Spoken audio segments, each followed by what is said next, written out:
Hello, ladies and gentlemen, crypto deep divers. Welcome back to Weekly Crypto. So today I'm going to talk about the top crypto VC fundings in 2022. And before we get into that, make sure you subscribe to my channel so don't miss out the upcoming videos that could be time sensitive.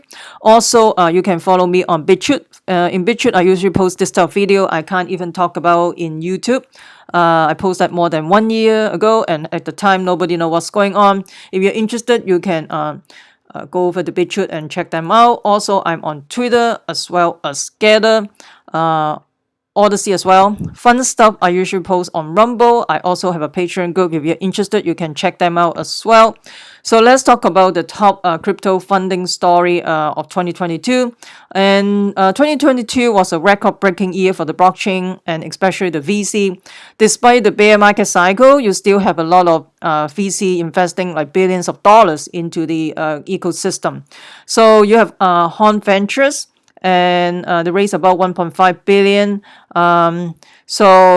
She raised about 1.5 billion for the two Web3 focused investment funds. And she is in, I think KD Horn is the Coinbase board member.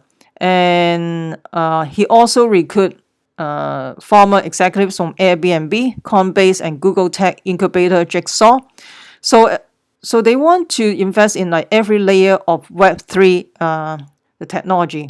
So Web3 is a big thing, decentralized internet. Still, the concept is pretty vague still, but it's still in the infancy, which is a good thing. That means there's opportunity if everything's still at the very beginning or infancy. And then you have Wahoo Global, launch about 1 billion fund. So this is in June. Wahoo Global put about 1 billion investment fund focused on DeFi, decentralized finance, and Web3 projects.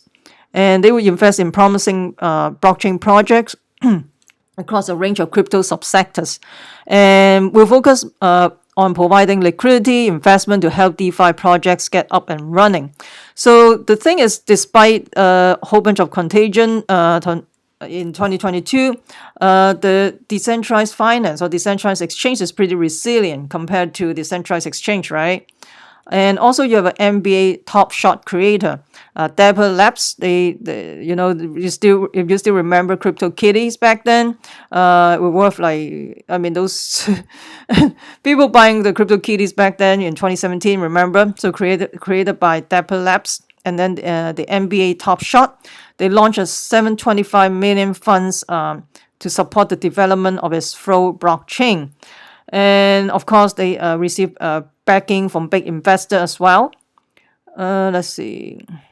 So, Dapper Labs, they produce some of the biggest NFT in recent years. But of course, right now, the sales have been lagging because of the layer 1 ecosystem due to weak network effect and a smaller collection of a decentralized application. Plus, we are in a bear market cycle right now, so nobody going so crazy compared to back then, like a few years. I think it's in 2019, people are going crazy about NFT. Dragonfly Capital launched about 650 million, and so the funding was supported by Tiger Global, Sequoia China, KKR, and Invesco. And this is part of the 500 million, I think initially declared as a Form D filing with the SEC.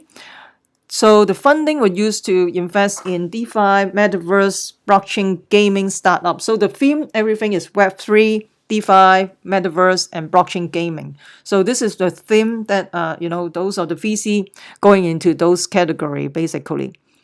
And then your Fireblocks raised about 550 million. And this is actually some of the Fireblock most prominent clients include Bank of New York Mellon, Galaxy Digital, CoinShares. Of course, they also serve the right now is already go busted Block5 and Three Arrow Capitals. And then you have Binance Lab earmark about 500 million for Web3. And so basically, they will support project founders leading Web3 adoption across the DeFi, NFT, gaming, metaverse, and social subsectors. Are they going to decentralize the social network or something? I mean, or social media, decentralized social media. I'm not sure. So, and then you have Yuga Lab, and then the Yuga Lab, of course, the NFT market peak at 2021, and then in March you have Bored Ape Yacht Cup. Remember that NFT? People gone crazy about that, and is a creator for the Yuga Lab. And the backers includes a whole bunch of big guys, of course, and including FTX already go bust anyway. Anyway, and then right now they're talking about if the company focus mainly primarily on NFT, they probably will be struggle to maintain their valuations moving forward, because a consensus reported that NFT prices have fallen harder than any other crypto asset. And of course, I mean, Polygon, 450 million investment fund. This is invest in the layer 2 scaling solution for Polygon, and then they also, of course, adoption of Web3 applications. Polygon co-founder Sandeep talking about Ethereum won't provide enough scalability to support a Web3 future.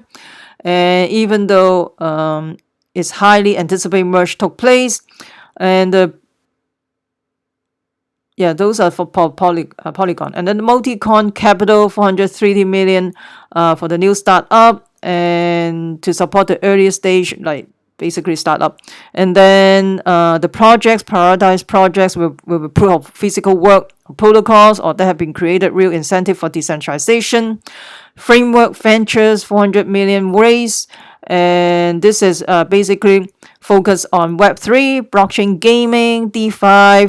And then you have most, all this venture capital, they all go to Web3, DeFi, gaming, and social, I think social sectors or something like that. And then most of them, the funding. And then you have Avalanche Labs, they have 350 million new funding. And then they basically all this they raise a whole bunch of money, and then hopefully they can do something. And then Near Protocol, 350 million funding round. And so this is so you can see the 101 individual deals. Let's see, the largest investor sector was Web3. The FH investor was 14.3 million. So everything is Web3. So this is the future. And then Binance 200. Sorry. So Binance is 200 million seed round, and then Binance US attract notable investor like Circle Ventures, and 200 they raised 200 million, and a pre-market valuation of 4.5 billion, and they plan to roll out mobile payment to US customer. And of course Binance they want to acquire the asset of bankrupt crypto lender Voyager Digital for just over 1 billion. So based on this VC, where the money goes, you can guess like which project has good potential for the next the next bull market cycle. So let me know what you think, which projects you're going to be putting your money in it, and then plan for the next bull market cycle. Comment below. I would love to hear from you. If you find this video interesting and helpful, smash the like button, subscribe to my channel, also share with your friends. Make sure you subscribe so you don't miss out the upcoming videos that could be time sensitive. Also, you can follow me on Twitter, Gather, Odysee, as well as Bitchute, Fun Stuff, Rumble, and I also have a Patreon group. If you're interested, you can check them out as well. Remember, crypto deep divers, we the people take control of our wealth. Stay wise, stay safe, peace. I'm not your financial advisor. Investing in cryptocurrency, commodity, and stock market can have inherent risk. Please use your due diligence. This video is only for entertainment purposes, not a financial advice. I'm not responsible for any loss for this video, future video, or past video. And as I said, this is only for entertainment purposes. You are responsible for your money, and peace out.